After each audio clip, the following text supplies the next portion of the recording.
You were muted there for a hot second. What's that? You were muted there for a hot second. I couldn't hear a dang word you just said. Excellent. I have 1947 internet, and it's rearing its ugly head every once in a while, but hopefully it'll last all of tonight. I think I used all of my internet in the last few days watching all the Schmodown. It is Sunday. It's Call to Action Live.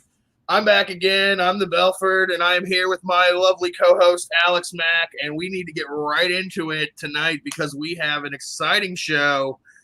It's the fallout from Collision, but also it's the fallout from the week that was, and what an amazing week it was. Alex, how you feeling?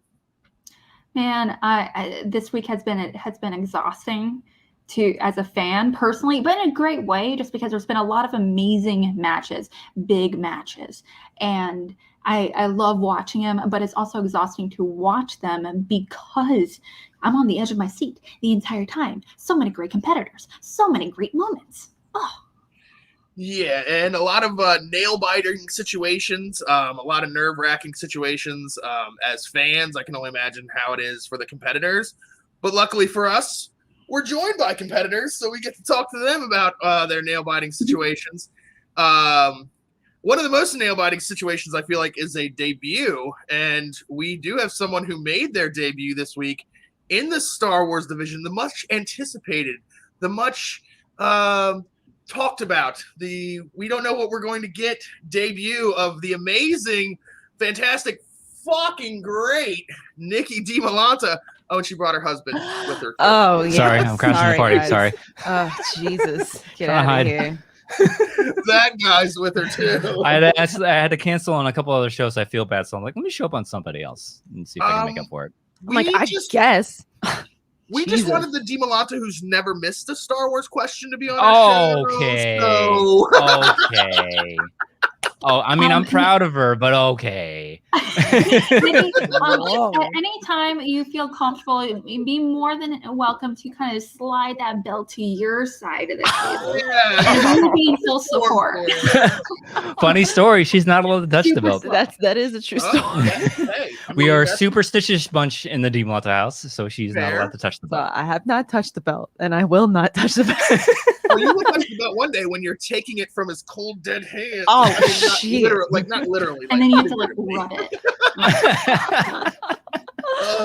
I'm not getting too ahead of myself here, but yeah, it's close enough. Well, you all are not the only people we are joined tonight. We are also joined by another Star Wars competitor who made his debut earlier, but also faced off against Nicki Dimalanta in her debut. He's crashing the party. It's Johnny Crash Hoey. Johnny! Oh, yeah. I'm unfortunately the third wheel here, so how embarrassing. Don't mind me. What's going on? Yeah, it's like this is like one of those handicap matches now. No.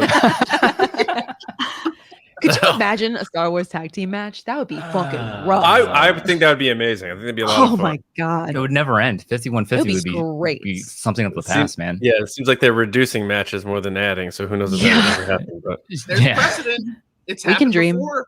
There was a Star Wars teams match before. That's right. True. There was. Freddie Prinze Jr., right? Yeah. Freddie Prinze, Sam Witwer. Yeah. Force Bros versus I don't know. Ken Knapsack and John Campia. John Campia, yeah. That was before the Star Wars division was the thing. Yeah. I feel like some of those guys would have a rough ride these days. Man, yeah, the division has come so far. So. Oh my god.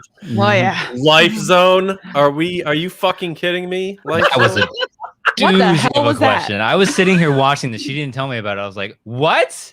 They went. I had people, and I'm not going to name names because I don't name names. But I had people DM me saying like, and these are people who maybe, top of the line in this league, past, present, maybe future, saying, I had no fucking idea what that was. I don't know how she knew that, but holy hell. I can't explain it either.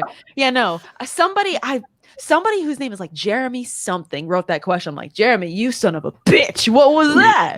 Round one. Yeah, that blew me away. It's like, oh, that's got to be like a third round question for you guys. That was a round one. That was question. A crazy. Come on. Yeah, no, that knocked my socks off. Absolutely. Me too. Setting the promo, I think you were like, "Oh, well, I'm not going to get, I'm not going to get the championship level questions." That was You guys got championship level questions. Do you see what happens when you taunt the gods of the Schmodown? Boy. See what happens when you taunt PJ? Yeah. Well, Thanks a lot. Well, I was actually, when I was telling Bilford and Jake earlier before we started recording, there's been a lot going on personally, and so I have been playing catch up with a lot of matches. So I didn't watch Nicki. I didn't watch your match until earlier this afternoon. But for some reason, I had it in my head that John, you won the match, because I was like, his record is 1-0. So he won. So going into it, so I was like, that was that was my mindset. And so I watched this match and I'm like, well, thank heavens I watched this match. I mean, it was such a great match, obviously. But I was like, yeah, I'm glad I did not just wing it. That was awkward.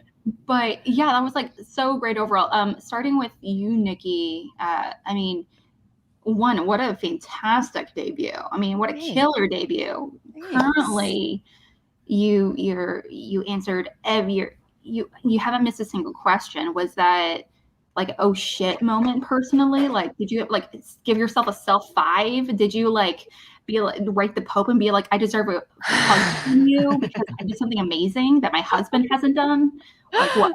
I feel like I've done it a couple times. Come on. He's done it.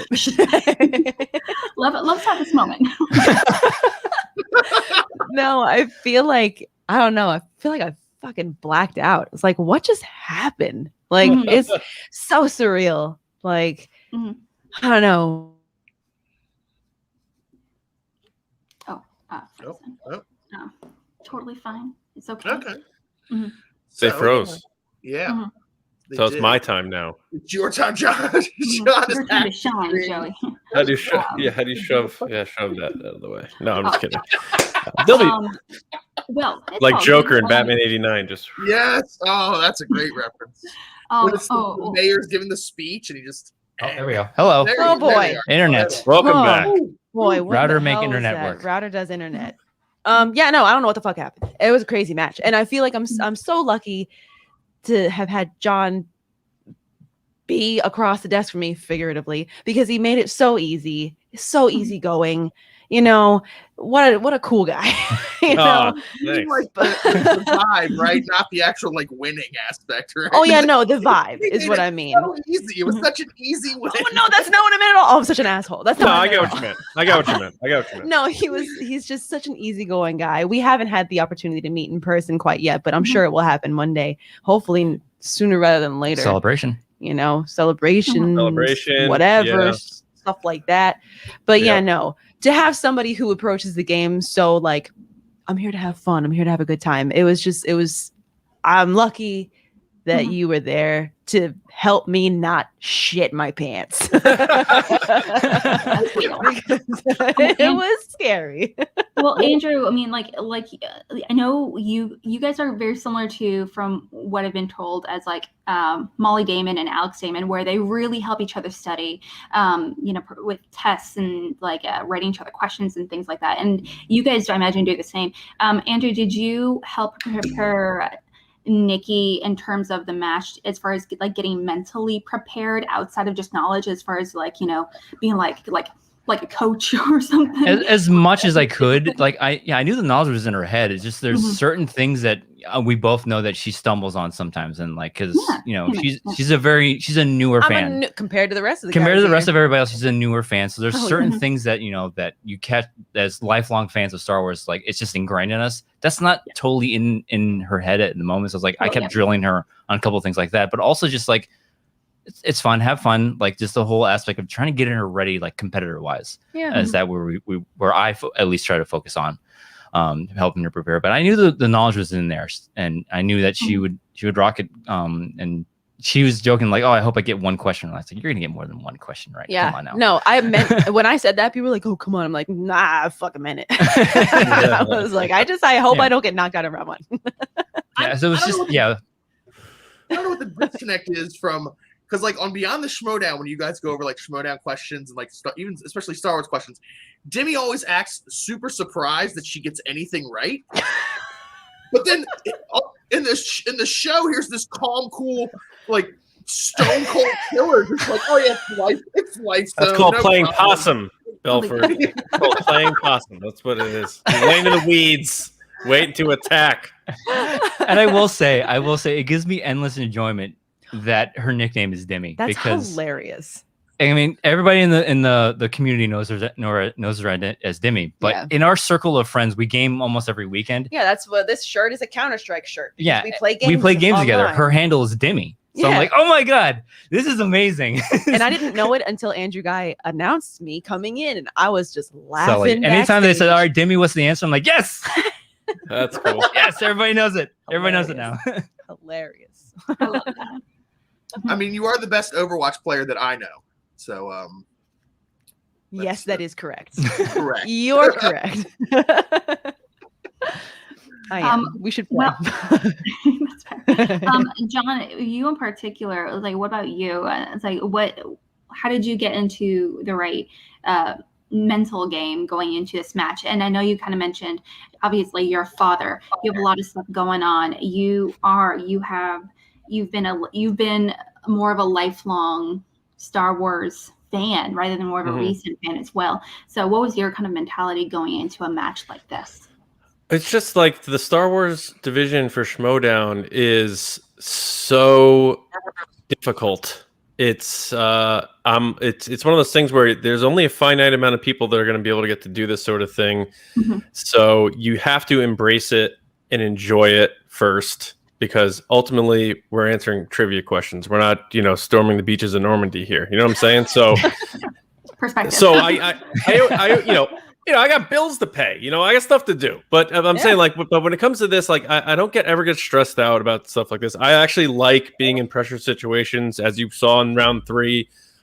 There was zero chance I was going to lose my faction a point. There was no way that was going to happen. So that was off the board. So I knew I had to do what I had to do.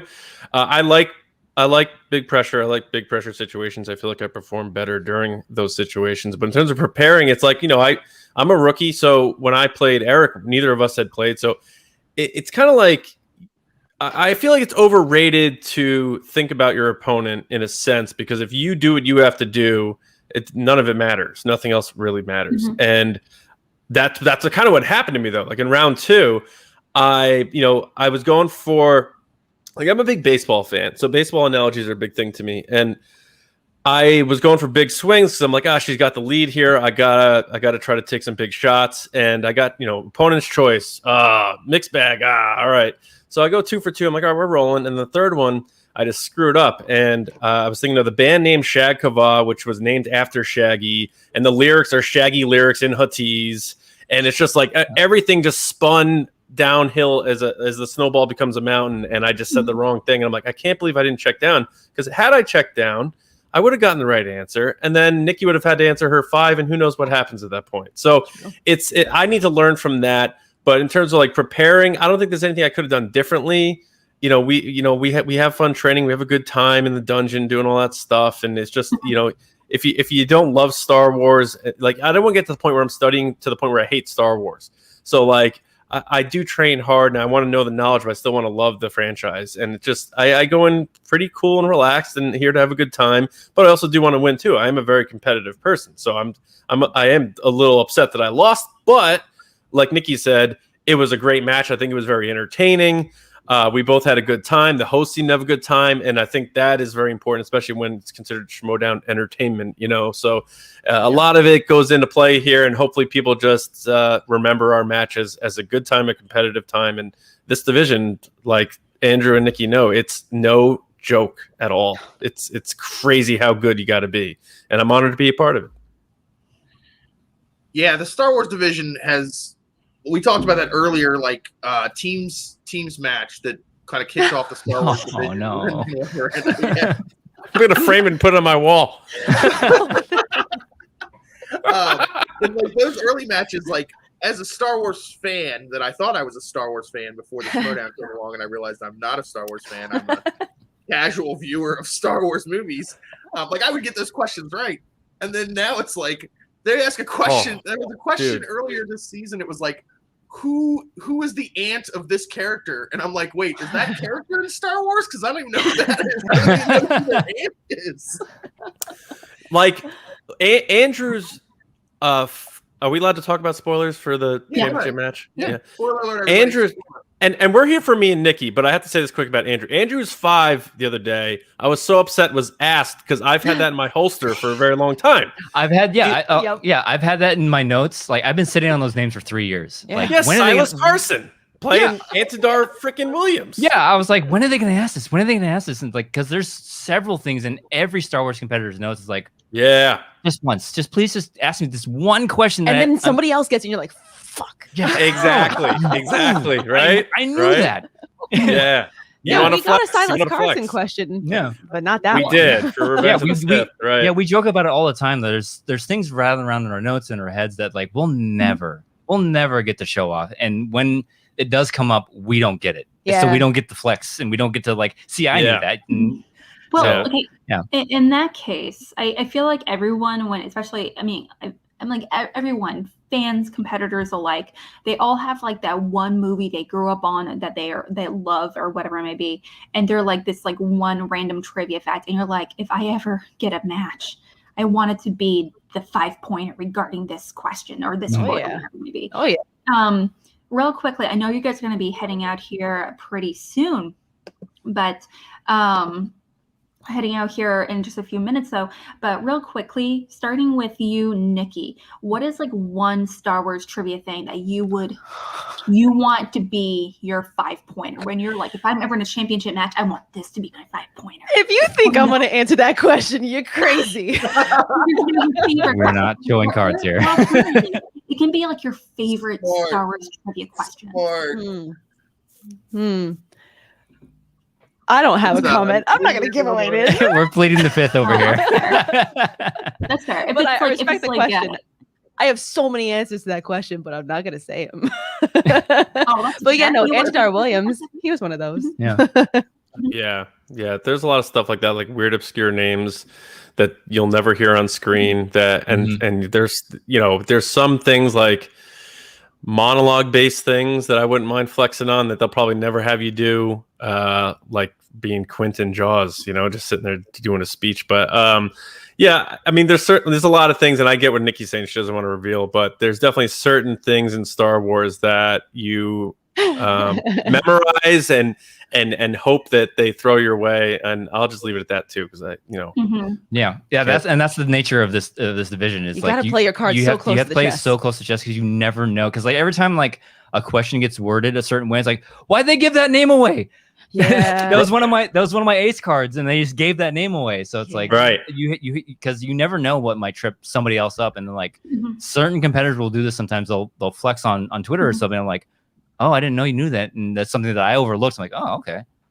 Well, a lot. I know PJ recently. I asked him. I was like, these two are like the same question. Why would? And not to mention they were like 1 or 2 matches apart. Why would you ask the same question? And he's like, technically in Schmodown, regardless of the division, you can ask questions that at the root of the question it's the same, but at the same time, if it's worded differently, it's totally acceptable. So I was like, oh, you know what?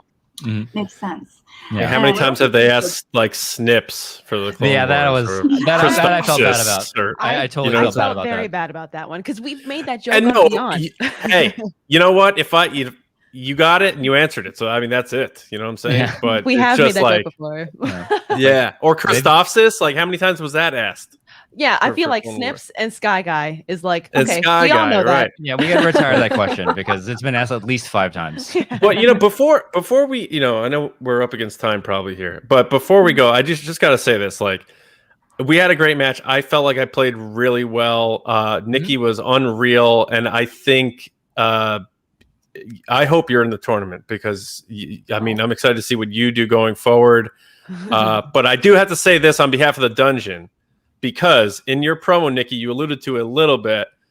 There was a faction who turned down the match. There was a faction who couldn't make the match, and then they threw it at us, and we're like, "We'll take the match," and we took it last second, and I'm proud of that. And we didn't get the win, but we fought like hell to the wire, and that's all I want to say on behalf of the dungeon, because we don't say no to matches. Mad respect for that kind of a situation. Last minute situation. That's a rough situation to be put in. Mhm. So that's all the respect to that. And you whoop me. And you're going up against this It was juggernaut. a lucky day. I know. And people are like, oh, she's a rookie. Who knows? I'm like, I'm a rookie too. I'm like, what are you talking about? Like, so you did such a great job, Nicki. I'm really excited. I do hope you get in the tournament, or at least another match that I can watch as a fan of yours. And Andrew, congrats to you on again another title defense. Thank you. I know you have to play. Who do you play next? Is it Harper? Harper. It's Harper. Harper is the contender in waiting. Did they set a date yet? Fun. Not yet. I haven't heard anything yet, but yeah. All right. It's gonna be a tough one. Yep. Well, but and same right back to you, John. I'm honored to have played with you. That's cool. Yeah, it was a good time. You say Harper, and I like, ooh, I'm like, ooh. And then I realized, wait, there's like 12 people in the Star Wars division that if you said their name, I'm like, ooh. Yeah, I've said it after every match. I have that reaction towards Demi now. Any competitor whoever, now. Whether it be like Zach Burgett or it would be Gold Leaguer, and I see them like going against Demi, and I'm like, ooh. Yeah, I mean, you put any of us, any of us can compete for the title at any point now. Like the division has come so far where like every single competitor has either had a question or have done something that I was like, oh shit. Wow, they went there and they knocked it out of the park. So anybody can come to the belt. There's a level of respect among everybody in the Star Wars division that it just doesn't even need to be like mentioned. It's kind of like its own little fraternity. And I mean, just the fact that it is its own division when there's not a Marvel division just shows how much people love Star Wars. Oh yeah, and how just crazy you can make these questions to make these many people be able to play with all these different rounds and stuff. So it's amazing. Mm-hmm. Oh yeah, that's absolutely. Yeah, it was pretty fantastic. Before you guys leave oh man, we don't talk about Green Lantern in this. Melford, how dare you? I mean, I thought you knew better. Before you guys leave, Ben Rayner sent in a super chat, and I think it's a little bit of a message to you guys. So I think it would be good to say. If Belford, if you wanted to read it. It says, hey guys, just want to say congrats on a great week of matches and congrats on Collision yesterday, Andrew. Thank you. If you can, do you have a favorite Star Wars movie? Spaceballs. I mean, my default is Empire. And then from there, like it constantly switched. But yeah, Empire is my favorite. Mm-hmm. Same here. Yeah. Mm-hmm. Oh, okay. I'm a filthy sequel lover, so I would probably say it's real close between 7 and 9. I love Force, I love Rise, and I don't give a fuck if you don't like it. It's a good movie. I know that. Let me say this, because my 5-pointer, I finally got some Solo love, but like PJ, let me get Solo on the wheel, buddy. Right? I was hoping to see Solo 2. I love Solo. Yeah, make Solo 2 happen. Get on it, everybody. Yeah, I love Solo. That's a good one too. Yeah. Good answer. Good answer. Solo's the one where I fell into the apathy or like the backlash of like when I first watched it, I was like, this is not going to be a good movie because everyone says it's not a good movie. And now I've seen it like 8 times, and I watch it start to finish every single time. It's like it's so good. Yeah, it's great. Yeah, it's a good time. Yeah. That whole mentality of, well, I don't like it, so you can't like it. It's like, get out of here. That's the fandom. Yeah, exactly. That's nothing about Schmodown. It like gets you away from the chaos of the inside baseball of Star Wars fandom. Yeah. It's a nice breather because everyone like, it doesn't matter what movie you like. Everyone's it's such a good, it's a great community. That's another part of why I love being a part of it. It's awesome. Oh yeah, it's a positive community. In the wise words of the badass lady Roxy Stryer, "Don't yuck my yum." Okay. There you go. I don't know what that means, but I like it. Yeah, it makes sense somehow. But guys, thank you so much. We can't wait to see more of you in the incoming future. Nicki, potentially in the new upcoming another Star Wars tournament. Who the fuck knows? But I feel like you're gonna kill it in the future. Obviously, Andrew. Obviously, you just defended your fucking belt. I mean, how am I that? I mean. It's amazing. Thank you. John, thank you so much. You're knocking out of the park, and even though you did lose this match, obviously you came back with a vengeance, and you really put Nicki to her 3-pointer in that match, and so you proved to everyone obviously not only do you deserve to be here, to expect great things from you coming forward. Oh, yeah, I appreciate that for sure. Thanks for having me. Mm-hmm. Thanks, guys. Everyone should listen to Beyond the Schmodown because it's amazing. Also, you should all listen to I cannot remember, John. I'm sorry. What's the name? Resistance broadcast, right? Well, The Resistance broadcast. Andrew got it. See, Andrew Yes. doesn't miss any questions. That's what I'm saying. Is that canon? I listen to it when I have the time. So yeah. Thanks, man. Appreciate that. Yeah, love your guys' show too. Thank you. Oh, thank you. We listen to as much as we can with a 3-year-old running around. You know what I'm saying? Exactly. Yeah. But thanks so much for joining us, guys. As always, check them out on Twitter. Their Twitters are streaming across the bottom. And again, check out all their amazing stuff that they do. And we will see you all again soon. Thanks for joining us, guys. Thanks for having us. Thanks, guys. Appreciate it. Bye. Bye. Well, we're not done yet, guys. Now we have another amazing guest joining us now, fresh off of his recent spoiler, everybody, spoiler for Collision. If you haven't seen Collision, there will be spoilers. But fresh off of his recent title defense in the teams with a record of 11-2 now, very important, 11-2. Anything in 2, according to Coy Jandrew.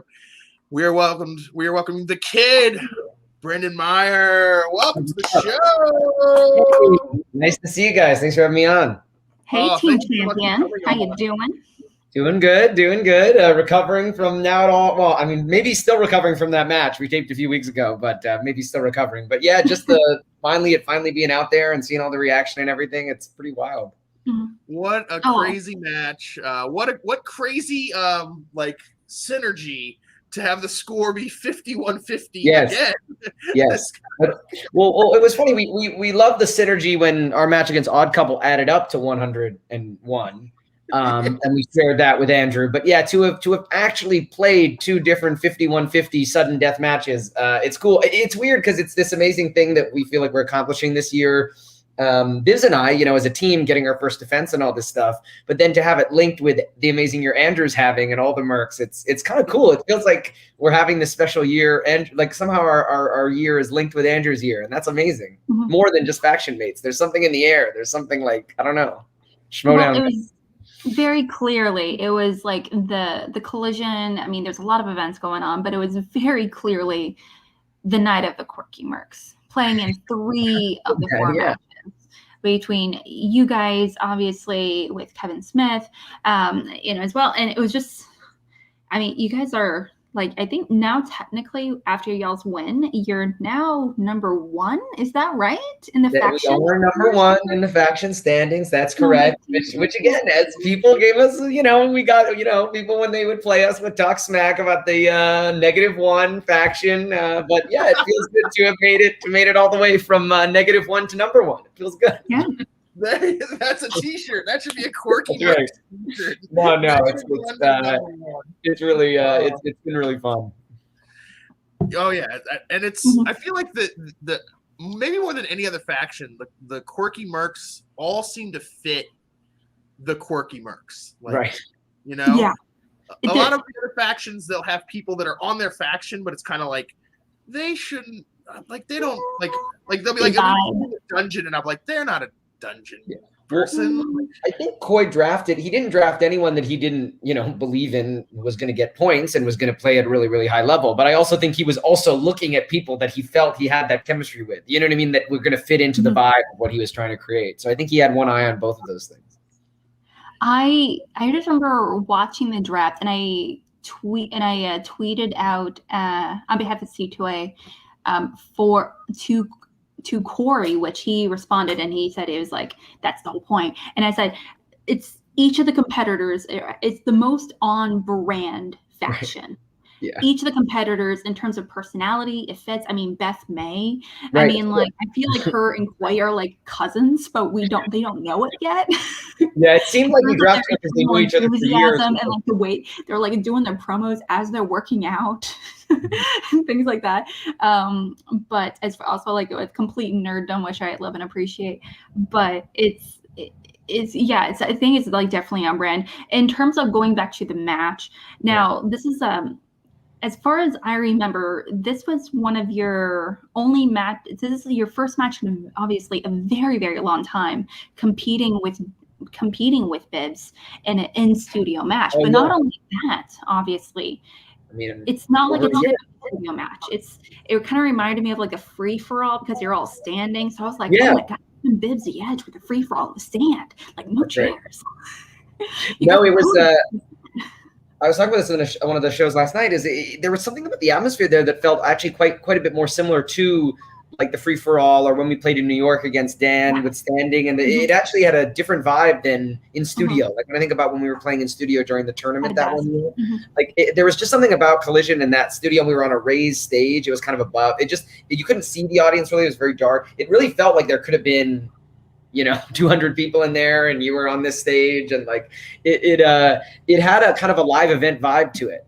Not before and not after, but while we were playing, it had that live event vibe. Smoke does that as well. Yeah, that's right. Walking out through smoke. Yeah. Well, that was a great entrance. They did a really cool entrance for that. And I love how that all turned out because they shot that day. Yeah, that's right.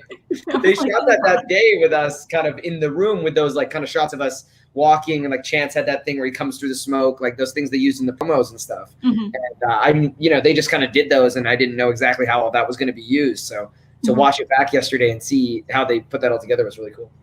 I feel like that's the beauty of Nerd Chronic, is he just takes like little bits, and you're just like, what's he going to use that for? And then the next thing, it's the cinematic amazingness. Yeah, the promos were incredible. Yeah. So you guys once again face corruption. You defeat corruption. It's kind of like a theme now. You guys are. Well, I think it's one of those things. It's like we have been able to beat them twice, but it was very clear that they could have beat us. You know what I mean? This was a razor thin margin. I think they proved last night that all they had to do. I mean, when you go to sudden death, it's basically like 1 point. It's kind of an insane.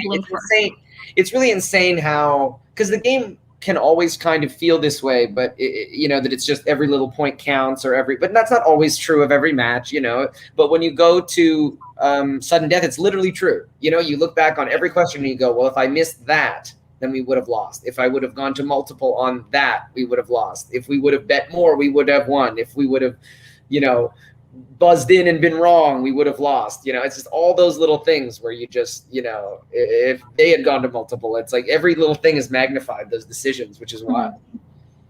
So do you feel like as a team, was there any regret you have about the match? Was there any point where you're like, oh, we shouldn't have gone to multiple choice? Oh, I could have had the answer to this or that or whatever maybe, or maybe a question in sudden death where you're like, oh, I should have known that one just to make it the match that much quicker? Or do you feel like everything went out according to plan in theory? The only thing we could have done, look, going multiple on that decade thing, I think was smart. It really could have been like the 40s was what I said, and it was kind of what he said, but we were both kind of like, could it be the 50s or the 30s? I mean, it's really, I mean, I guess maybe not the 30s, maybe a little early, but like, it's hard to know. I mean, so once we went to multiple and 40s was on there, and whatever else wasn't. I think the other thing we were even considering wasn't, so that was easy, but I don't really regret that. It was also a key moment in the match there where we had just gotten those big steals. Yeah. And we didn't want to have just gotten those big steals and give up a 2-point steal right back, because that would have been, the momentum would have thrown the whole thing off. So we didn't want, and again, we did not know, like obviously if we know, we would have just said it, but we really didn't know for sure. So we went multiple on that. So I don't regret that. The speed round, some of those I just didn't know right away, or would have needed, like the Anna Kendrick thing. If that's a round one question, I'm sure I would have gotten that right, because I would have, but I didn't know that well enough to get that in 2 seconds. Right. the Harold Ramis thing, I don't know if you watched the match back. I mean, I move instantly. Like, I still don't know how he beat me to that. Like, I feel like if you watch it back, you're halfway through Groundhog and I'm hitting the buzzer. It just, chance was a little faster. So there's not too many regrets. We could have bet more in the betting round. I mean, that's the only thing that was within our control that we talked about after the match, that, in a match like that, should we just bet on ourselves a little bit more and assume that we're going to go for it with Nick Cage? But it's hard when you have a big lead, and it's hard when it's a broad category because, we know a lot about Nicolas Cage, but he's the kind of slice where you're like, well, they could come up with something that these guys don't know, and we wouldn't. Because sometimes you spin a slice that's a strength, and not only do you bet big because it's your strength, but there's also a thought process of, we know this so well that we really believe there's not going to be a question that another team is going to know that we're not going to know. Like, you can sometimes bet that way. You can go, well, we'll bet this because I just don't think that if we don't know it, they're not going to know it because it must be really hard. Like, if it's more specific, I think we felt that way about King against the Otter couple and stuff, because Bibbs is so locked in that, and I know I've done a lot of study on it as well. But so that's the only thing we thought about. But I mean, the whole thing, you have to be very careful. I always feel like maybe in this match we should have bet 3, but I never want to lock in a strategy for that stuff. Because you don't want to do something in another match because it would have worked in another match. You kind of got to play each moment and trust your gut. But yeah, it was in our control, right? If we would have just said we're going 3, then yeah, we just win the match by 1. But it's hard to do that when you have an 9-point lead. It's hard to like open up. You almost want to say like, well, let's not make the worst possible swing even possible. At that point, you feel like you want to play defensively. So. Yeah, at that point, you're looking like we can't win the match right now, even if we bet 3, but we can lose the match or possibly lose the match if we miss it and they, and they. Yeah, 100%. And it's like anything. You see this in sports all the time. You get a big lead. Lots of times you close it out, but sometimes if you start to play defensively, you actually can let the other person back in. Sometimes you just want to keep them on the head.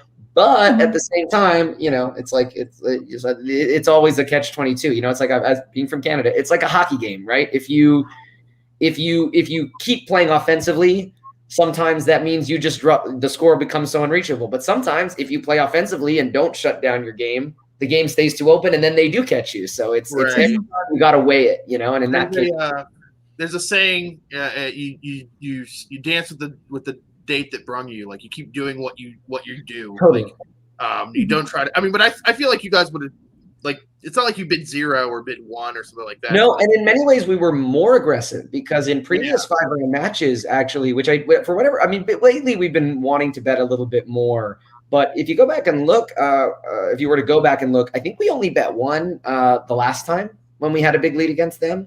And we actually only bet 1 when we were against the family, when we had a big lead in the tournament final. So we were actually, it's a good thing that we bet 2. Like, it's a good thing that we were a little bit aggressive, because if we had done the bet we did the last 2 times we were in a 5-round match with a bigger than 5-point lead, we actually would have lost. So I think also because you knew that the buzzer round was coming, because it's a different strat. If it's the speed round from digital, you think, okay, we're going to get an opportunity to answer these questions, so we're going to be a chance to get points no matter what, or vice versa. Knowing that they could get points and you want to get them, you're like, we still need points. Like, they can come back in the speed round.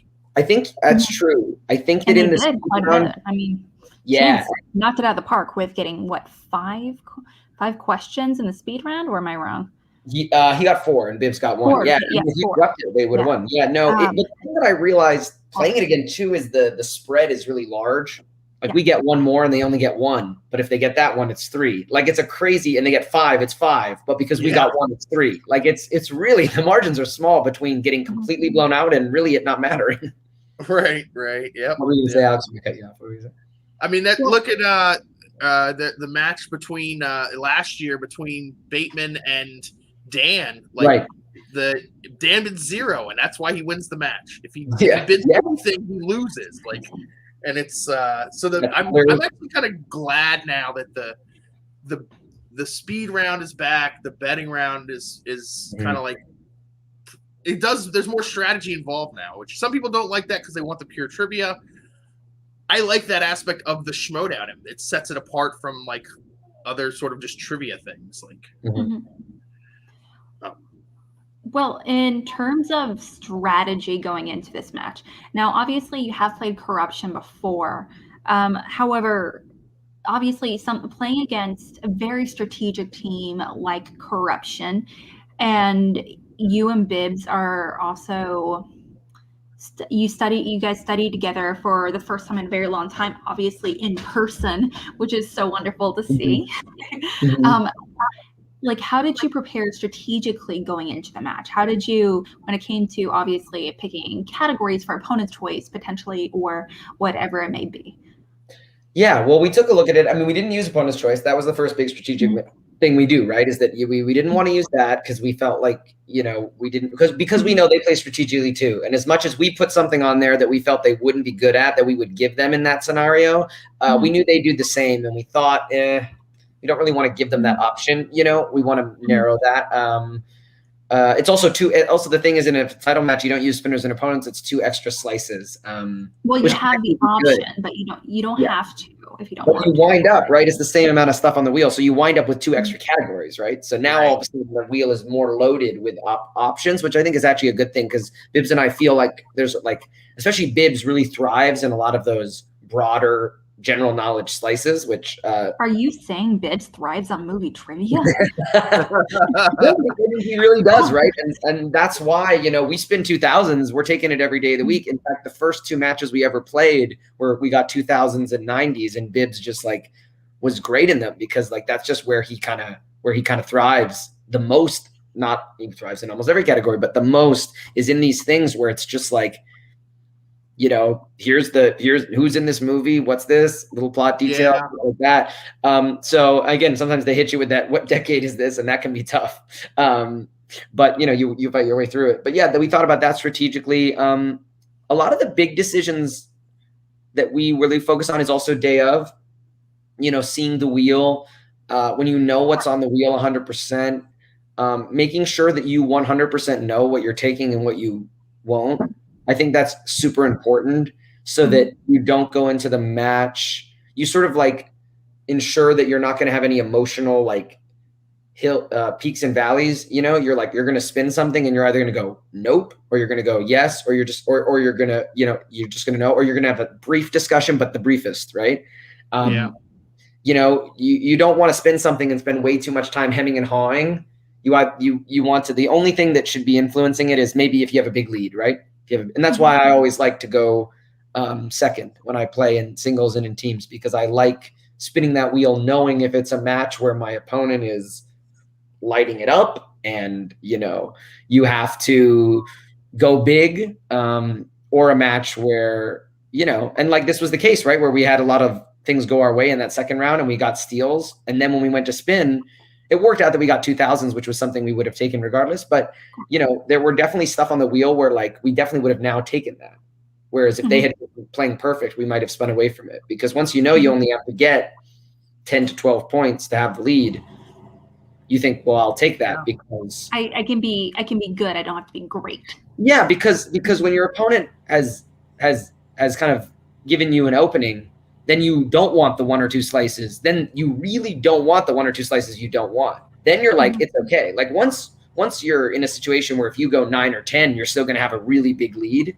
You're well, that's great, because then in a worst case scenario, I can use multiple choice every day of the week and I'm not even thinking about it. Whereas some of these matches have been so competitive this year that you're sitting there going, well, as soon as I go to multiple choice once, I can't be in the lead, or as soon as I go to multiple choice twice. Yeah. And that's scary, right? Because then you play the round too tight, and so that's when you might spin for something a little bit more aggressive. So I like to have that information. That's also when influences, if you check down, when you went check down and got 1940s. Yeah. If you had gone first and maybe you're well, we need these points. We need to push it. Now you knew okay, if we check down, we're still in good shape. We're still in the lead. And also you would just come off the 2 steals, like you said. You don't have to worry about, oh wait, if they steal this, that's going to give them momentum. And the placement of the questions is good too. That's why I like having the information, because you're going to respond to a question differently if it's question 6 than if it's question 1. I mean, it's different in a 5-rounder, right? A 5-rounder is so different because you have these other rounds. But in the 3-rounder, I just feel this is so critical. That edge is so. For the 5-rounder, it's a little more. But in a 3-rounder, it's just so critical that you know, because then you can get to the last question of your round and you can go, well, either I need to go for it or I'll be losing, or I can check to multiple and it doesn't even matter, because I've done that in matches before where you do the math and you're like, well, even if I go multiple on this, like I'm still going to have the lead. Whereas if I go for it and they steal it, I lose the lead. So you sort of are able, you can't do that math if you're going first in round one. Right. Mm-hmm.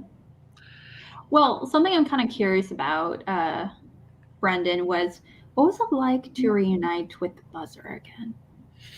It was nice. I didn't get as much time with it as I wanted. I was wanting to have a big, great return to form with the buzzer, and it did not happen. I spent all its time with Chance. But, you know, I didn't, that was a really good perfect storm. Like I said, I had one classic jamming on the buzzer there on Groundhog Day. Yeah, some of those questions were a little bit outside what I was able to do in terms of buzzing in right away. So yeah, it was just too bad. But the nice thing is we won this match. So hopefully the next match is in studio and I get another chance. I didn't mean to make that. A chance there, so I can actually get buzz in time. But yeah. Well, after returning to the buzzers, do you honestly prefer like what is it called, like the money that for like the digital where they ask you the 5 questions, or do you prefer the buzzers like they do in studio matches? I don't have like a massive preference either way. I think it's kind of was fun to do both. I think what's really interesting about the fast money round in teams is the fast money round in teams I thought was really interesting is that it's another round where you can't work together or where you have to get things right, which I actually liked. I like that. I liked that. And again, in person and doing the buzzers again, it's so exciting. It's so it adds an energy. I definitely think that it's the better thing to do live. But I will say I really enjoyed playing teams matches in that format, and I enjoyed seeing the test that it was as a team, because, you know, sometimes when you're, and I'm the secondary player on the team, I have a lot of confidence in my abilities, and I think I'm a key part of why we win a lot of matches. But Bibbs is the guy. I mean, he's the Jordan. You know, I play great so that I can pass it to him and he hits the 3. So I keep it close so that he hits the 3 to win the game, which is equally as important. But as someone who's sort of the B player, like there are times in a match where you'll be like, well, I did great in round 1, and if I get the 2, like I don't have to know any of the other questions they ask. Hopefully I do, because I want to help, but I don't. Like if Bibbs just goes beast mode one day, like my job is done, right? Whereas in a digital 5-rounder, like we get the betting round question, it's like, well, if he just knows it because he knows a lot about movies, it's fine. If he buzzes in a bunch because he knows it. And in the fast money round, no, in the 4th round, I got 5 questions and I got to know them all, or we're not going to. I got to cut you off there real quickly, Brendan, because you called yourself like the B player in the team, and that just hurts my heart so much. No, like I understand completely where you're coming from as far as like, you know, Bibbs being like a veteran Schmodown competitor. I totally get it, but I personally don't like the conversation surrounding like the A player and the B player, because it like for example, like compared to say like corruption, to me they're both on the same level. Like Chance and Mike. Mike would say the same thing I do, where it's just sort of a thing where it's not a putting yourself down or anything like that. It's definitely a certain dynamic as far as like who potentially takes the leadership role. Well, I think it's this weird thing where when I say A player, I just mean that person winds up being, it's almost a weird thing where like they just wind up being more important in the trivia aspect of it, in that they get more answers right, or they like Chance dominates the buzzer round, or Bibbs pulls the win. But Mike is just as important to the team, because who you play with and how they riff off you and how they support you and how they offer help and when they know to say, and how to communicate effectively. So it's not the B player is equally as important as the A player. It's just a different kind of strategy. You know, like Mike and I work very similar. Most of the time we're going to take the 2 because we just feel like our partner has a broader knowledge base. It's not that we won't know 3s that they don't know. There's probably 3s they could ask that Mike would know that Chance wouldn't, but it's just playing the odds, you know? And Mike and I even bonded talking about that because we feel that we play a similar role. It's interesting because, like, I think the A player, B player thing is kind of like like 2 years ago, 3 years ago, Schmodown, you could get away with doing that as a team. You'd have like an A player and then another player who's like a specialist or something like that. At this, we just had the Star Wars. Yeah, we were just talking Star Wars before you came on, and how the Star Wars division now is so crazy and like it's so difficult and all the questions are so hard. The teams division now in the Schmodown at the championship level is so difficult. I mean, you and Bibbs went perfect. Chance goes perfect. 2 years ago, if one of your players went perfect, you had a good chance to win. Now, if only one of your players go perfect, you're like, oh my gosh, only one of us went perfect. Like, what is happening? Yeah, it's really hard. I mean, you saw that. I mean, we actually, as a team, had not technically got anything wrong till the final question in this match either. We checked down to multiple. We hadn't. It wasn't 100, but it was like we actually had not missed anything, gotten anything wrong, and yet we still, we miss one question, and all of a sudden you're in sudden death. That's how small the margin is at this point. I mean, it's when you're at the top. That's just how it is right now, and that's because you have these teams. I mean, when you play a team like Corruption that's played for such a long time, like it's something I've only really started to be able to like articulate and talk about in the last couple of years, is the way that the interpersonal relationship does help you get points. The dynamic when your partner knows 100%, like I feel like there is a vibe with Bibbs and I now when we're up there, and the same with Chance and Mike, where the chemistry is so that when, like with the 1940s thing, I know when Bibbs, I'm like, oh, he's not confident enough. We have to go multiple. And it's the same with me. He knows when I'm confident. Like there were a couple things in the round 2 that I knew and he did not know, and he would have gone multiple, but he knew that I knew. And so it was never a problem, and vice versa. And so I think that in early matches, sometimes you'll go, well, you sure are you definitely like, and then the person might go, maybe I know, because there's always that little voice in your head that can sometimes offer up the other answer. I was talking about that with the 2 I got in this match. They asked the question about that Chadwick Boseman movie. My brain goes, that's that movie 21 Bridges, and immediately it goes, but could it be 22 bridges? Could it be 23 bridges? Right. I mean, you hear about the bridges and you're like, 18 bridges. yeah, your brain starts cycling that stuff. And so, that push and pull, especially in the second round, is so important. And that's why Corruption wins these matches, is because they support one another. They know what to say when one of them misses a question or something. They know how to refocus each other. And it's amazing to watch when teams Well, in terms of communication, I think that kind of really brings up an interesting conversation, because I think what makes Corruption great as a team is just the way they communicate is very effective. And that's actually, it's also very efficient as well. And I think you and Bibbs actually are very similar. And it didn't really occur to me until just how efficient as a team when you do communicate during the actual match itself, until I watch other teams' matches. And then I'm like, it's clearly not as good, not as efficient, not as timely. Even watching Merle and Bateman, I'm like, they're a good team, knowledge-wise, obviously phenomenal. But I watch their communication and I'm like, and there's still stuff to be improved on, and that just takes time. That's all it is, just time. Watching the lightning time up against Deception, and I'm like, clearly great, but lightning time, they're so much better with their communication, even though Liz Shannon Miller, she's kind of iffy in the way she tries to say things. Ethan understands 100%, and he knows when to take control of the conversation and based on the confidence. And whereas Deception, they're not as the way they communicate is not as effective. So it's like watching you guys last night. It was just like night and day watching these other newer teams as well. And like I said, I really do feel like that's not really anything other than that you get the more time that you get, because I remember there was a match against the match we played against the movie guys. There was a question where it was something about the movie The Hard Way with Michael J. Fox, and I was not familiar with the movie, but Bibbs was back and forth between his head about 2 things, and I was like, and he didn't know, and he could tell that I didn't know, and so we went multiple, and it was only later that he was like, well, I was between The Rookie and there's 2 movies, The Rookie and The Hard Way, and I'm like, well, I know Charlie Sheen's in The Rookie, so if you would have told me, then I could have told you Michael J. Fox, which movie was which. I could have told you, and then we would have got both points. And he went, oh my gosh, we need to pick up on that because we got it right on multiple, but we wound up being tied going into that final round with those guys. And so we were like, oh my God, we would have been winning if. So that's just stuff that's going to happen in the early parts of games that you play, where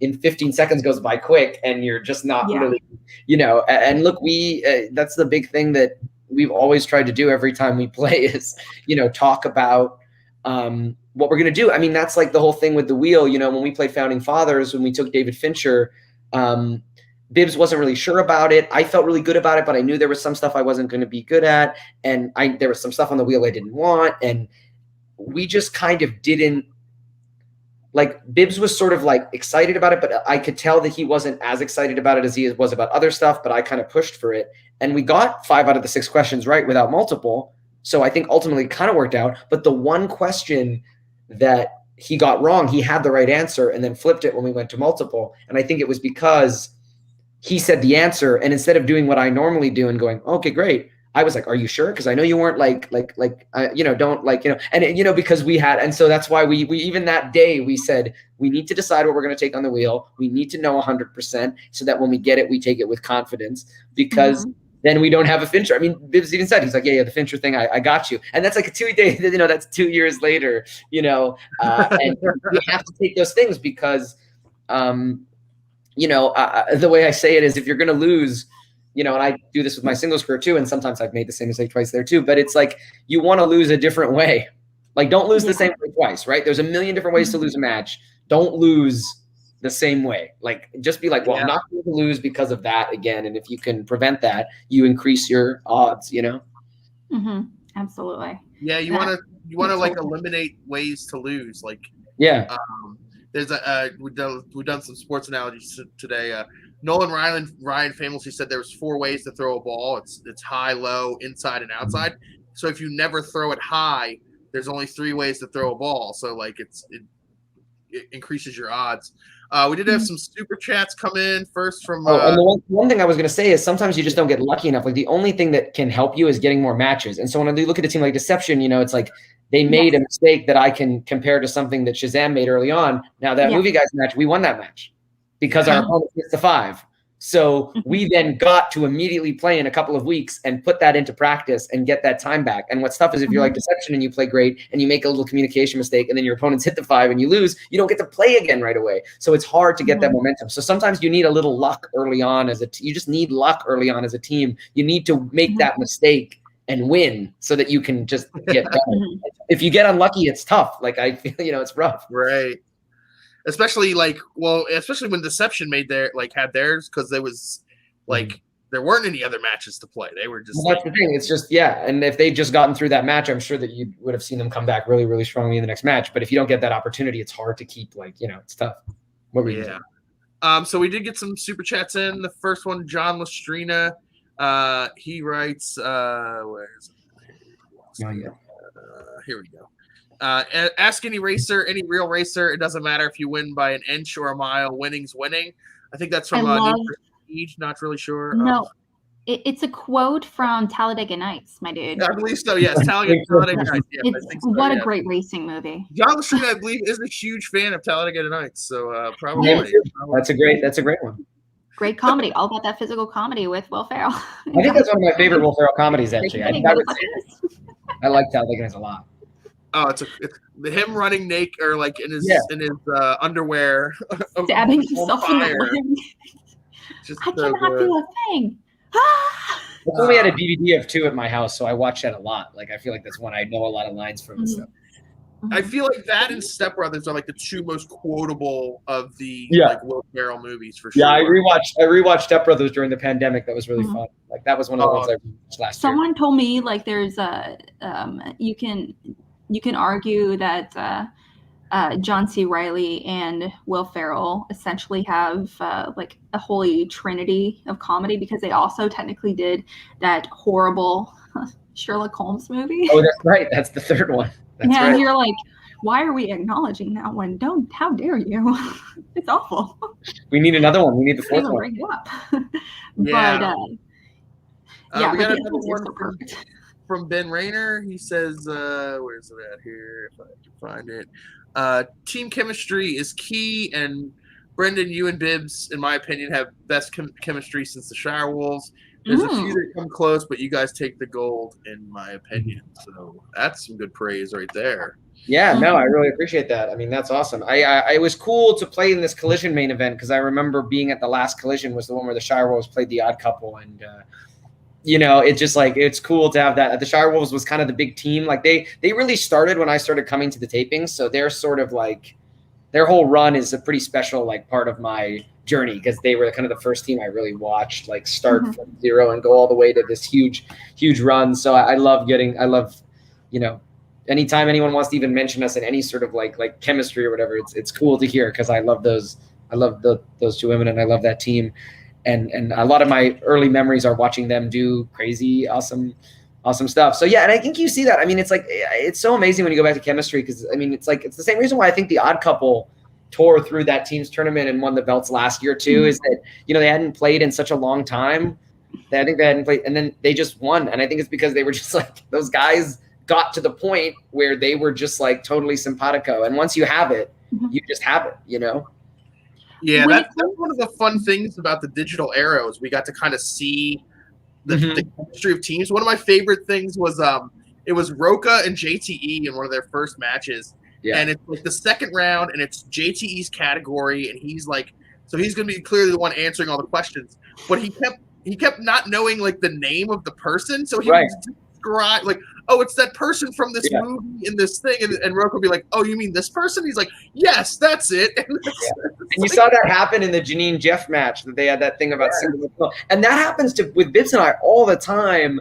It hasn't happened like literally in a match in this way, but in study, this has happened so many times where someone will ask the question and we'll be working together, and he will say half of it. It'll be like, oh, it's that guy who's in this movie. And I'll go, this guy. And he'll go, yeah, exactly. Or I remember we were studying some classic stuff and they asked a question. It was like, who starred in these 3 films?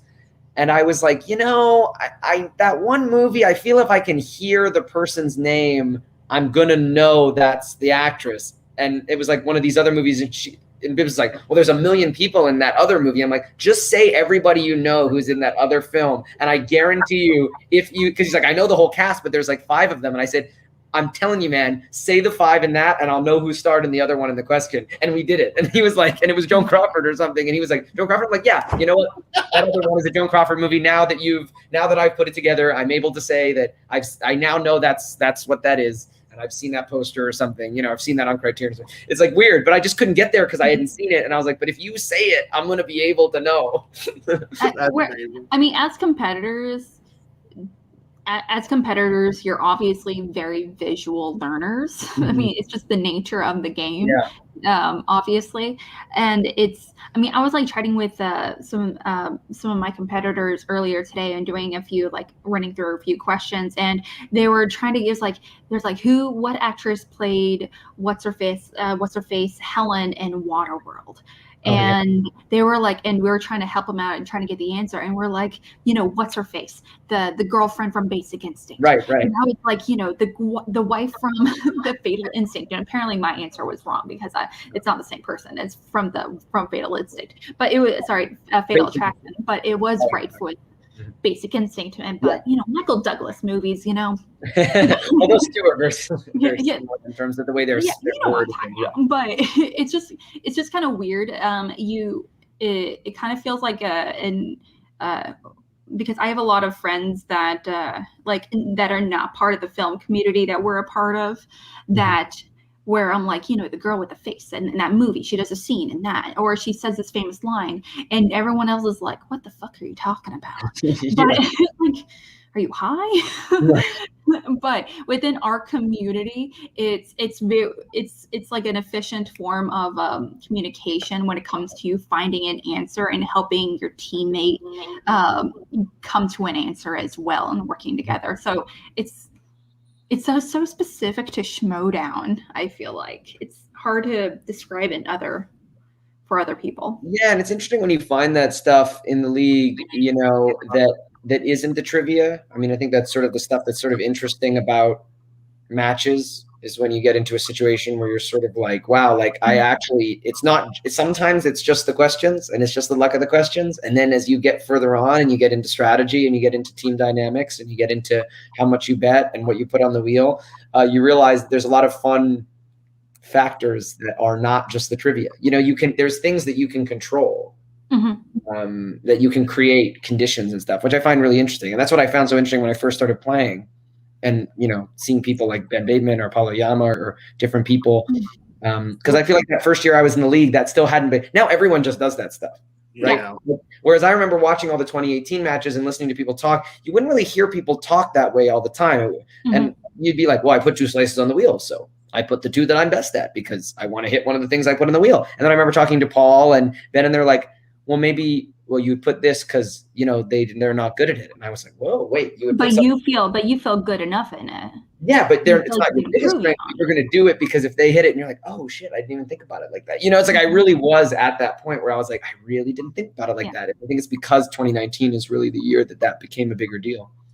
Yeah, Paul definitely did introduce like a new level of psychology, like team psychology, competitor psychology when it comes to selecting slices and analyzing stats before going into a match versus going with your gut, like a lot of competitors would use before that. And sometimes it's good. I mean, look, there's been a couple of times this year that we've hit stuff we put on the wheel, and then because it was something Bibbs was really strong in or something that we knew to study together, we went perfect. And so sometimes I feel like in previous years, it never really burned us in a match, but I feel like sometimes in previous years we were like, well, we can't use that strength of ours because if they hit it, they'll be just as good. So let's find something else. And I'm like, maybe we should have just always been putting like these things. And because if we hit it, it's just like, but you never know. The one thing is that the trivia still has to be there to do all these like gamesmanship things, which is what really makes it out interesting. Like, you can't just be good at the game. You have to still be able to answer all the questions to get you into those positions. Yeah, well, that's why these rounds are interesting, whether it's, the first round or the fast money round or any of this stuff. Like that's what's fun about teams and singles, right? Is the first round is just you have to answer questions that your opponent are also being asked, right? And that's where the trivia comes in, where if you start that match and they ask these questions and it's happened to me I've been on the wrong side of it where I've been way down, and I've been on the right side of it where I've had a lead. And if you start that match and your trivia is better one-on-one with the person, it really helps, it puts you in a position to do that. If you just show up and get like 2 or 3 points in round 1 somehow, or you get like 5 less or 4 less than the other person, it becomes really, really hard. It's like you have to start strong with the trivia to put yourself in a position to like, it's even matter what your strategies. Well, Brendan, what I'm kind of curious about, real quickly, is that sorry, I just read something. Specifically, you and Bibbs have clearly thrived in this 5-round style match, whether it be in studio and digital. Obviously, you've killed it. Both of you are clearly comfortable in this format, strategizing and everything. But something you haven't really done as a team is an Iron Man match, which is exclusively buzzers. Yeah. How would you feel about that, where there's no collaboration, pure knowledge, going back to that against the when the Patriots went up against Above the Line so many seasons ago? You guys think you could? How confident or excited would you be going into a match like that if Christian was like, "Fuck it, we want to mix it up this season. Let's go back to the old ways and do that"? I would love to. I'd love to do a match like that. I mean, that would be great. I mean, I think we would do really well in that kind of match. I mean, I don't think it's as entertaining as the other matches, so I don't think I'd want to do it more than once. But it would be fun depending on. It would be very entertaining. I mean, it's one of these things where if you get into a situation, because I feel like there's certain, it just depends. I mean, if you could get into a situation where you were playing a team that also wanted to do that, I think that would be really, really interesting. Just because then you'd have both people like wanting to do that. Then it wouldn't be like favoring somebody or someone who didn't want to do that. And then the buzzers would be very important at the end. It'd be fun to do something like that. I mean, it would be a cool test to see that again, because it's only happened the one time. But I don't know. I don't know if that's even anyone else do that again. I know that I wouldn't do it. We like free for all. We like just answering question after question after question until then the buzzers too. So it's pure knowledge. Not that I don't like the communication and the strategery or anything like that. I do.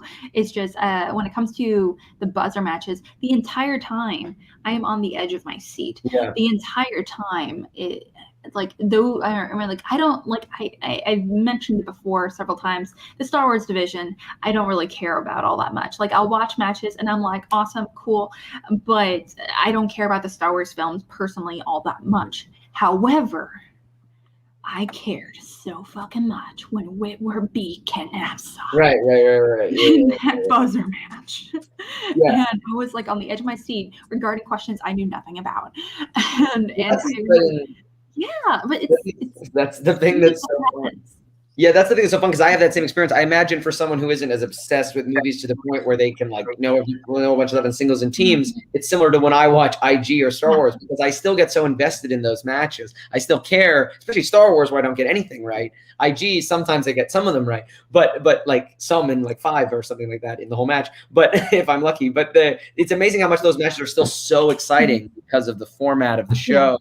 And it's probably just like Nerd Chronics due diligence. That's why we hyped up for the match. That's right. We just get hyped up because of Nerd Chronics. I mean, where's the lie? Who would you love to go up against if there was an Iron Man match? Like who do you think it would be most fun to go up against? It could be it could be like more of an exhibition match if you guys like. I said it in the chat. Special exhibition. I know, but I wanted his opinion. Versus above the line Iron Man match. We would love that. Above the line versus Shazam. What kind of what topic, what franchise, or whatever genre, or whatever would they cover? Anything. I mean, it would be everything. I think us versus above the line in an Iron Man match would be pretty tough. That would be a really incredible match. That would be a fun one to see Iron Man because you'd have that would be very, very, very, very close, I'm sure, and that would be very tight. But yeah. Oh man, now I'm just like sad we don't get more Iron Man matches. I love Iron Man matches. One of my favorite things about the Schmodown is that it makes me want to watch like movies that I'd never seen before or heard of before because they all ask questions about things that I've never heard of. But also when it rewards me for like my love of random obscure movies that apparently no one else has ever heard of. Because I was obsessed with the Heir There as a kid. That was the question. I was like, oh, Kevin Bacon. They're like, everyone's gonna get it. Let's continue this this sudden death. And then I'm like, no one else knows that movie but me. Yeah, it's crazy when that happens. And that happens all the time, like when I'm watching other matches too and stuff like that, where it's like they'll ask a question and you'll just know it instantly. And that happens all the time when competitors are talking, because that'll happen sometimes where you'll be like, well, I mean, that's pretty easy 5. And then you'll realize like no one else at the table knows it. And you go, weird. And then it's the exact opposite where they ask a question and everyone around you like, oh, and you're just like, well, I have no idea. So am I, people are like, this is so easy. And you think, yeah, sure. I'm glad I got up there. I don't want it. Well, okay, Brandon. On that note, I did ask this to like Nikki, Andrew, and John earlier. But is there a 5-point question that you would love to be asked in the middle, asked for a match? Like, for example, mine would be a question I would love to hear would be Oscar winners like. No, scratch that. I'll change a different one. Kurt Russell has an uncredited cameo as Elvis Presley in what Oscar-winning film? Ooh. Wait, what? Is that Forrest Gump? I don't know. Yes. Oh, really? It's like one of the first scenes, and it's funny. Like to me, it's being a movie that I grew up with. It was like it's like core knowledge, but I'm always surprised when people tell me that they're like, no, he's not in that movie, and I'm like, yeah. And they're like, oh yeah, shit. But it's always surprising to me when I'm like, oh, I guess it's not obvious for a lot of people. Yeah. Random sometimes. I don't know, man. There's a million different things I'd like to get asked about. I don't know. I'm trying to think about what it would be fun. I'm trying to think about people that I have like a connection to. Or like it could be like a childhood movie or like I mean, when I think about this stuff, like classics is super broad, and that's why I only use it every now and then when I use it, because you have to use it when it's worth it. But Humphrey Bogart's like one of the first people that I really got into, and I feel like he doesn't get asked as much as some of the other people. Like he has been before, though. It's not like they don't. But I feel like if I could get something about one of his more obscure films, because he's literally like a weird one where like James Stewart I'm pretty familiar with, but I haven't seen all of them. Or I'm familiar with them, but I've probably only seen like some of them. Whereas Bogart, I've weirdly like I've probably seen like 12, 13. I've actually seen like 12 or 13 of them on top of. So I'm always like, man, if that was a slice, I'd like start using it. Which is when Jimmy Stewart stuff went in, I was like, it'd be fun to get something about that. But there's a million different things where I'm like, I would maybe use that. But I mean, there's a lot of weird little like smaller films. I mean, there's a lot of stuff you watch for the Schmodown that you don't think is going to like matter, oh, sorry, I thought you got it. There's a lot of stuff that you don't think is going to matter, and then it's kind of funny when it does show up. Because I remember there was like, I think there was a match like last year during quarantine where a period where I was not watching stuff for Schmodown. I watched Before Night Falls with Javier Bardem because he was nominated for an Oscar, and I've never watched it. I'm like, oh, he's nominated for an Oscar, I'll watch it. I mean, they're never going to ask about this, but like I'll watch it. And then there was a match with like who directed Before Night Falls. I remember talking to someone like, that was really tough, and I'm like, yeah, I actually knew, but like that was madness because that was a movie I watched on my break from Schmodown. You know what I mean? Like I was like, totally for fun. Yeah, I was like, that's crazy. Like that was nuts. I didn't even like, that's a fun joke that I have with some of my other friends in the league where, you'll bring up a random movie or a random actor and go, that will never be the answer to your Schmodown question. Like that person or that, that's just not gonna, that's so off left field. Like they're never gonna ask, Oh, I have like the little idiosyncrasies of the Schmodown, like little Schmodown stories like that. For me personally, it's there was a Ty Sheridan question that I knew the answer to, and I'd never seen the movie. I just knew it because Ben Bateman and Andrew Guy talked about it on Action Movie Anatomy, and they talked about the movie and Ty Sheridan directing it. And Ben Bateman missed the question in the Schmodown, and I'm like, wait a minute, you've seen this movie? I only know the answer to this because you talked about it. Like it's weird sometimes how you. Yeah. It's weird sometimes how your brain retains certain things because like some of the best pulls I've had are movies I've never seen, and some of the things I've missed to lose matches are movies that I watched, and just like didn't retain that detail or didn't, remember. It's like sometimes they'll ask you about a supporting actor in something you haven't seen, and just enough about that you can get it. And then like I remember when I played Collins on Born on the 4th of July, and they asked about something, and I was like, man, I even watched that. Like I've seen it once in my life 4 or 5 years earlier, and I was like, I have no idea who that person is. Like, I can't think of a single actor in that movie other than Tom Cruise, despite having I spent 2 hours of my life watching that movie, Well, to any potential like question writers or whatever in the chat, I would love to know some of your favorite 5-pointer questions as well over there. But I know there's like a few people that put in some questions in the chat. Do you mind if we run some by you? Sure. They're in the comments. They're in the comments. As well. We got another super chat. It was someone. Hitman Hudson asks, Brendan, what are your thoughts on Network? Oh, I think it's great. Yeah, I love that movie. I rewatched that during the pandemic too. Definitely one of my favorite films of that year. 70s, yeah. Yeah. That's one of my favorite films. Faye Dunaway's in that one, right? Yeah. Faye Dunaway and Ned Beatty, who just passed away, and William Holden. Is that the one that really yeah. Did it lose to Rocky for Best Picture? Is that Network? I think I know it won Oscars for Best Actress and Best Supporting Actress, and the Best Supporting Actress was in the movie for like 4 minutes. Network, I believe, is the same year as Rocky. Wow, I'm going to get exposed as not knowing my Oscars, but I'm almost 100% on that. Let me look that up. I can't believe I'm not confident on that. I think it's because I'm tired. No, it is the same. It's got to be. Yeah. I don't know. My brain, I almost second guess myself there. Yes, it is the same year. Amy. Biggs is going to be texting you in like 10 minutes. No, I don't know why. I literally that was like late part. It's all good. We're not in the middle. No, I mean, that was very funny. I was like, wait a second. I was like, it is right. That is an inevitable thing. Yeah. Well, Leo Logan, he's the man behind the fantastic stuff like on collision.com and everything with Schmodown, which is awesome. So thank you so much for putting that together, Leo. Who played the younger version of Craig Scheffer's character in A River Runs Through It? Oh, yeah, I've watched. That's. One second. I don't want to mess it up. Isn't that just Gordon Levitt? Isn't just Gordon Levitt the one that did that? JGL? I think it is. I mean, he's one of them. I can't remember. It's got to be that because he looks more like him than. It's got to be that. Right? That it's the River Runs the one. It's like it wasn't it directed or cast with Robert Redford. It is Robert Redford. Yeah, it's Robert Redford. And Brad Pitt too. Brad Pitt. Yeah, but he's like older. So like I think it's Gordon Levitt because he is one of the young kids in that, if I remember correctly. And so he probably. I know stuff. I know movie stuff. It was. Okay, yes, it was. Right. Yeah. I watched that last year, so I did remember that. See, if it had been 5 years, who knows? But I remember that. That's fair. Another question is, what city did Keanu and Drew Barrymore sing about in the 1980s movie Babes in Toyland?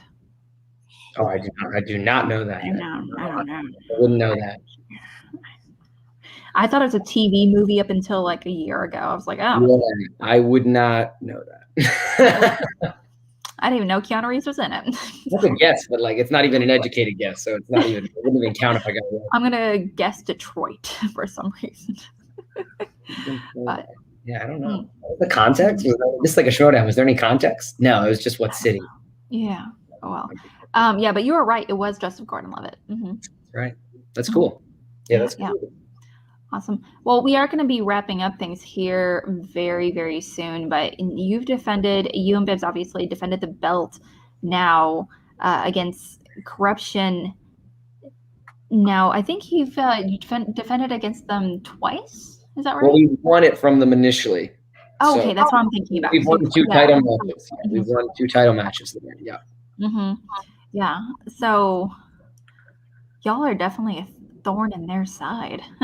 Well, we'll see. Maybe we'll wind up playing them again at the end of the year. That really could happen. I mean, we got to play, Lightning Time or Final Exam, which is not going to be an easy match either. But if we win that and they can win the tournament, then that would be pretty insane if we wound up playing those guys again.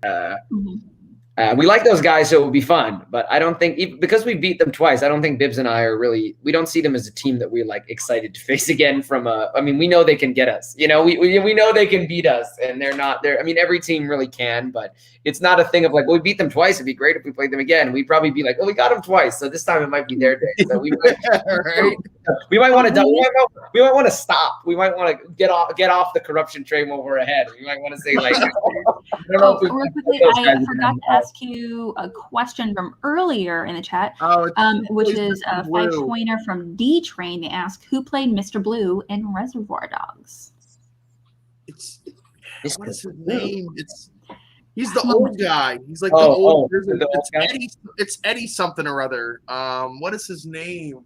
I don't know. I remember. I'm like Harvey Keitel. Is he the oldest guy, or is he? He's not the guy that hires them, right? Or is he the guy that hires them? He's like he's one of the guys in the suits, but it's like the older guy, like older than Harvey Keitel. It's Eddie something or like Eddie Bunker or something like that. I think Eddie Baxter. I don't know. I've only seen that movie once. Eddie, man, I can't get there with that one. What is this? Let's see here. Yeah, I love that this has turned into an impromptu match. This is fantastic. We got to know what the answer is. Eddie Bunker. Yeah. Right. Eddie Bunker? It's Eddie Bunker. If you guys, good job, though. If you guys got to multiple choice, I'm sure y'all would have gotten it. So there you go. Hey, no multiple choice. You just use the repeat. That's right. Use the repeat. We just needed the repeat, and then you would have known you knew it, and we would have gone for it. That's right. What is Justin Square asked in Ruby Sparks? What language does Calvin write on his typewriter to make Ruby speak to prove she is a creation from his mind to his brother? Oh my French. God. French. I'm sure. I think it's French. I haven't seen that. I know the movie, but I haven't seen that. It's French. Is it French? Do you know that? It's French. I'm a big fan of language. I believe it's French. Yeah, I'm a fan of Zoe Kazan. I'm like 80 or 90% sure it's French, but I could be wrong. Now I'm like overthinking it. There's no response in the comment. Justin, what is it? Come on, Justin. You can't just drop a very happy with that. Just leave. You gotta let us know. Come on, let us know. Don't leave me hanging here. There's a few questions that I answered really quickly. Last night when we were on with the Cinefanatics that I answered really quickly. I was like, Giovanni Risi, and they were like, yeah, thanks. I was like the only one to get it, and I was like, oh yeah, put me in Schmodown, guys. I'm the opposite. I'm like, I can never pull anything correctly. I have like a blind spot for Anne Hathaway. Oh. Any Anne Hathaway question, I know it's Anne Hathaway, but I can never pull her name. I'm like, what is it's the girl from The Thing? She's the girl with the thing with the face. She sings. She's in that movie. It was French. That's the comment. French. That's a real language, French? It's not just the dressing? Okay, wow. It doesn't have to be real. He just wrote it on the typewriter. It doesn't even have to be real. That's true. It didn't say what real language. That's why for some reason I was like, maybe it was like almost like or it was a fake language or a dead language or something. Mm-hmm. Because he in the context of the movie, he was just doing it to be a dick, essentially, to show like his sense of power. But yeah, I think they're married in real life, though. Zoe Kazan and Paul Dano? Yeah, I think so. Yeah, I don't know I don't know if they're officially married. They've definitely been together for like 10 years or something like that. Yeah, I don't know if they're married or something, but yeah. Long-time partners for sure. Yeah. Yeah, but we're going to be wrapping up here in a few minutes, guys. So if you guys have any questions for the lovely competitor, Brendan Meyer, please let us know in the chat. And before we wrap things up with a nice little bow for our friendly neighborhood Schmodown Canadian. That's redundant, right? Isn't that redundant? Friendly Canadian? Not every Canadian is friendly, you know. I mean, no, I lived there for a long time, man. You know, not everyone I met is super nice. You know, fair. Is it like when you travel to the States, like it's required? They're like, "Oh, you have to be really nice." That's right. You're representing the country, okay? Like, but you put on your best face. Home. Yeah. It's like when you're out, but when you come home, like when you see the natural habitat, you know, it's not always the same. And we gotta you guys have to complete the test on how many times on a day-to-day basis you say sorry. Oh as yeah. Well. Yes. Yes. On many days I'm quick to apologize if you bump into me somewhere. I say, oh, sorry about that. Or oh fuck buddy. I heard that's a Canadian phrase. That's what a lot of Canadians say. That was Ryan Reynolds said that on an interview, I think once. He said fuck buddy? Yeah, it's like, oh fuck buddy. I hope it's I don't know if it's oh fuck buddy or oh fuck buddy. I mean, I'm not sure. That's a very the place gotta keep warm in Canada, and I feel like that's a very different statement. We have someone in the chat. Don't really recognize the name. Someone asking about the tenderoni. I don't know who that. Oh, I don't know this guy. Don't recognize Janish. I don't know. Janishi? Poor man. I think it's Janishi. Thanks, man. Thanks, Frank. Thanks for being a fan, man. Of course. I don't know who that is, but you know, yeah. No, I love Frank. I just saw him earlier today. So I love Frank. I'm a big rundown guy. Come on. Frankie numbers. Of course, who isn't? Sorry, I love my big Brad, I'm here. Brad, we love Brad. Yes, we're big. Oh, I see. Big fans of the boat. Yeah. That other guy, don't know. Yeah. But I think that's gonna about do it for us tonight. Brendan, thank you so much for joining us. Once again, congratulations on another successful title defense. Thanks, and we cannot wait to see you again this season, whether it be singles or more teams title defenses.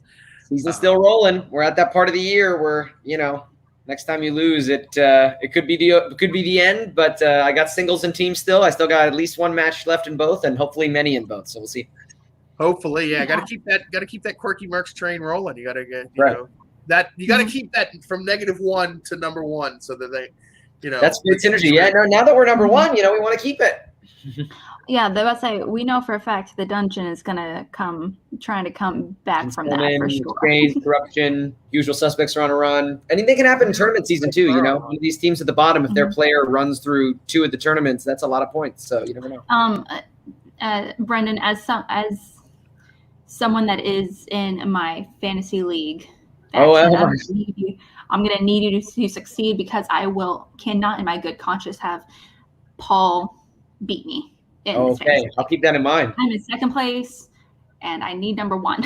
All right. Okay, I'll keep that in No mind. pressure, though. Well, you all can find Brendan, where can they find you, Brendan? Well, yeah, right there at the bottom, see at Brendan KJ Meyer. That's Twitter, that's Instagram. That's the best place to find me and follow what I am up to. Awesome. So great. Alex, where can everybody find you? There as well. Yes. Tomorrow, Drew Grant, aka Video Drew, and I, we're in the process of wrapping up our John Patrick Shanley Sans, essentially, where we covered every movie that he wrote and or directed. And so we're going to be wrapping it up with his final 2 films. We're going to be covering tomorrow The January Man, which I'm not excited to watch. And we're also going to be watching our final film next Tuesday will be, is it Arrive? Can't remember, but it's about the Uruguayan rugby team and they Alive. That's Alive. Oh, yeah. Is that the plane crash movie? The cannibal movie. Yeah, the cannibal movie. And Ethan Hawke is in it. And so we're going to be wrapping that up. So it's going to be pretty fun to do that. And after that, we're going to be trying to choose a screenwriter where we're going to be going into next. So definitely stay tuned for that. It's going to be on Cinema Bias on her channel on YouTube. Awesome. That's awesome. You guys can all find me at Mr. Billy Belford on Twitter. Also, check out the latest episode of No Chill here on the channel for a call to action. Brendan Meyer is one of the stars of No Chill from his the first episode, and then also as a special cameo during an what episode was that? I can't remember whose episode that was. Check out all the No Chill. Sorry. What's that? What were you saying? Sorry, I thought. I can't remember which episode you had a cameo in of No Chill where they had. Oh, that was with Sabrina when Sabrina was on. Sabrina, that's right. Yes. But check out all the episodes of No Chill. They had Kaiser on recently, so that's amazing as always. Those guys are doing great work. But thanks everybody for joining us. We will be back again next week to cover whatever craziness happens in the Schmodown this week, because it's never ending at this point. And once again, Brendan, thank you so much. And everybody have a great night, and we will see you all next time.